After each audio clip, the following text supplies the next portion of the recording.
बढ़ते हुए बड़ी खबर श्रीगंगानगर से आपको बता दें, गैंगस्टर रोहित गोदारा के गुर्गे के घर पर छापेमारी हुई है।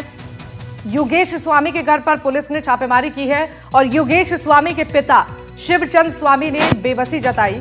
योगेश के कृत्यों की सजा भुगत रहा परिवार का गांव वालों ने सामाजिक बहिष्कार किया। पिता ने योगेश से सरेंडर करने की अपील की है। ये बड़ी खबर है श्रीगंगानगर से, जहां गैंगस्टर रोहित गोदारा के गुर्गे के घर पर यह छापेमारी हुई है। योगेश स्वामी के घर पर पुलिस ने छापेमारी की है और योगेश स्वामी के पिता शिवचंद स्वामी ने बेबसी जताई। योगेश के कृत्यों की सजा परिवार भुगत रहा है। गांव वालों ने परिवार का सामाजिक बहिष्कार कर दिया है और पिता ने योगेश से सरेंडर करने की अपील की है।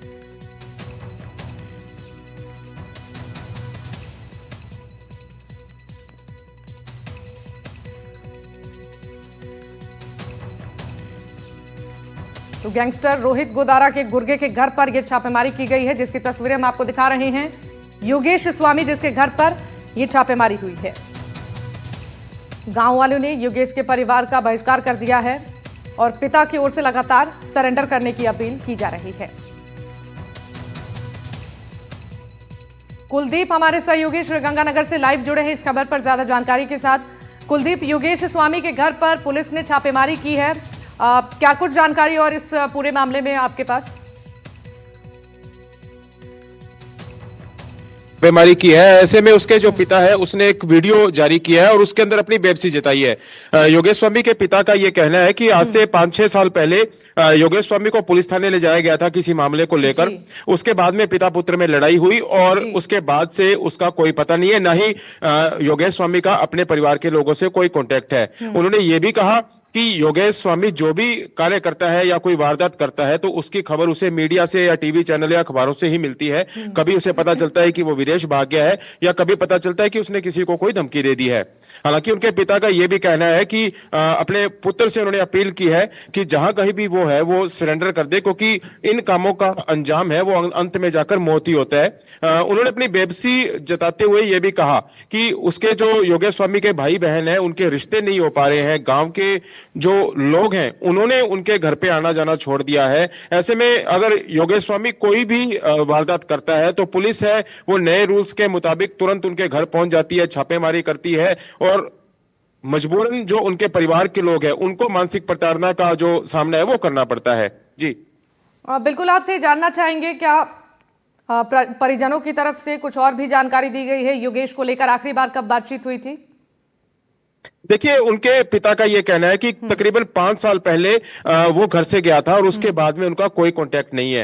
हालांकि योगेश स्वामी के ऊपर 2024 में भी एक श्रीगंगानगर के सदर थाना में एक मुकदमा दर्ज हुआ था, जिसके बाद में उसके ऊपर 25,000 रुपए का जो इनाम है वो रखा गया है। लेकिन उनके परिवार के लोगों का यह कहना है ना ही कभी इन 5 सालों के दौरान योगेश स्वामी कभी घर आया, ना ही कभी मोबाइल फोन पर उनकी कभी उनसे बात हुई। हालांकि जो भी योगेश स्वामी के बारे में जानकारी मिलती है वो सिर्फ मीडिया चैनलों या अखबारों के माध्यम से ही मिलती है। इसी बात को लेकर ही उनके पिता ने जो एक वीडियो जारी किया है और उसमें अपनी बेबसी जाहिर करते हुए कहा है कि योगेश स्वामी जहां भी है वो सरेंडर कर दे ताकि जो उसके गुनाहों की सजा है उसे वो मिल सके।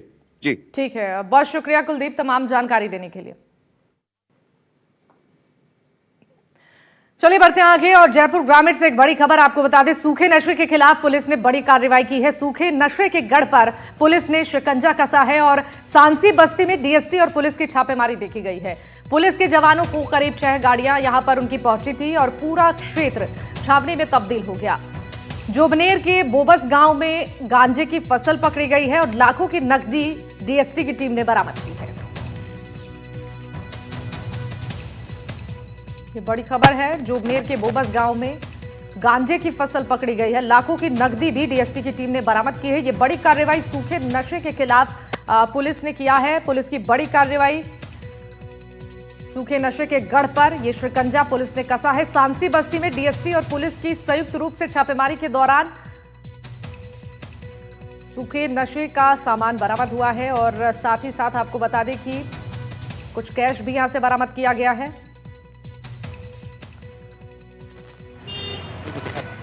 दो तस्वीरें भी आपको दिखा रहे हैं। जोबनेर में जो एक्शन पुलिस ने लिया है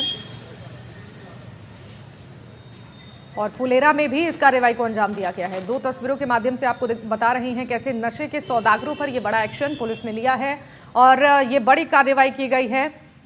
नशे के गढ़ पर यह शिकंजा पुलिस ने कसा है। नशे के सौदागरों पर बड़ा एक्शन लिया गया है। जोगनेर के बोबस गांव में गांजे की फसल पकड़ी गई है। लाखों की नकदी बरामद की गई है। डीएसटी की टीम ने यह कार्रवाई की है। संयुक्त रूप से पुलिस और डीएसटी की टीम की यह कार्रवाई है जिसमें यह सफलता मिली है।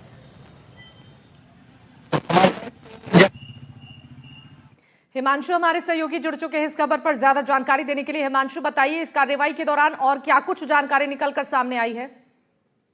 जी बिल्कुल। देखिए, आपको बता दूं कि जयपुर ग्रामीण के फुलेरा और जोगनेर का पूरा मामला है, जहां लगातार जो पुलिस है उसके पास शिकायतें आ रही थी कि यहाँ जो है सूखे नशे का जो अवैध कारोबार है वो किया जाता है। इसके बाद जो डीएसटी टीम है और स्थानीय पुलिस, उन्होंने संयुक्त रूप से कार्रवाई की और उसके बाद जैसे ही मौके पर पहुंचे, आसपास के जो थानों की करीब 6 जो गाड़ियां हैं वो मौके पर पहुंचे। पूरे गांव है वो छावनी में तब्दील हो गया।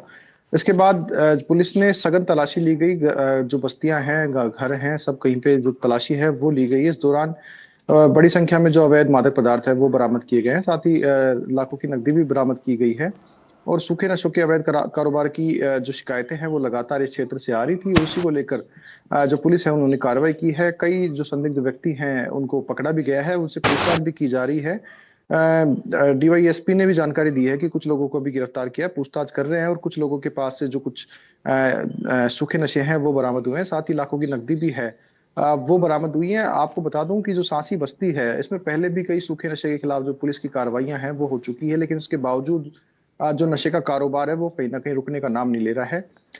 पुलिस की कार्रवाई होती है, लेकिन जमीनी स्तर पर जो है वो इनका नेटवर्क बड़ा मजबूत है और काफी फैला हुआ इनका जो नेटवर्क है वो है। और उस पुलिस की कार्रवाइयों के बावजूद भी जो नेटवर्क है वो पूरे तरीके से अपना काम करता रहता है। लेकिन पुलिस की कार्रवाई इस वजह से महत्वपूर्ण हो जाती है क्योंकि इस इलाके से लगातार शिकायतें आ रही थी। उसी पर जो पुलिस है उसने सख्त एक्शन लिया है। जी ठीक है, बहुत शुक्रिया हिमांशु तमाम जानकारियों के लिए। अब डीडवाना से बड़ी खबर आपको बता दें, आटा चक्की में ब्लास्ट हुआ। ब्लास्ट में एक शख्स की मौत हो गई। हादसे में 4 लोग घायल हुए हैं और घायलों को बांगड़ लाया गया है, राजकीय अस्पताल में भर्ती कराया गया है। एक घायल को हायर सेंटर रेफर कर दिया गया है। ब्लास्ट के कारणों का अब तक खुलासा नहीं हो पाया। ब्लास्ट की जांच के लिए बुलाई गई है एफएसएल की टीम। खुनखुना थाना क्षेत्र का ये पूरा मामला है। तो अभी तक जो प्राप्त जानकारी है, यहाँ मजरूब गवर्नमेंट हॉस्पिटल डीडवाना में है, एक मृतक भी डीडवाना में है, एक घायल को हायर सेंटर पर रेफर किया है। अभी तक प्राप्त सूचना के अनुसार, जो हमारे पास सूचना आई है, इसके अनुसार ये लोग चक्की की रिपेयरिंग का काम कर रहे थे। इनका कहना है कि इस रिपेयरिंग के दौरान एक विस्फोट हुआ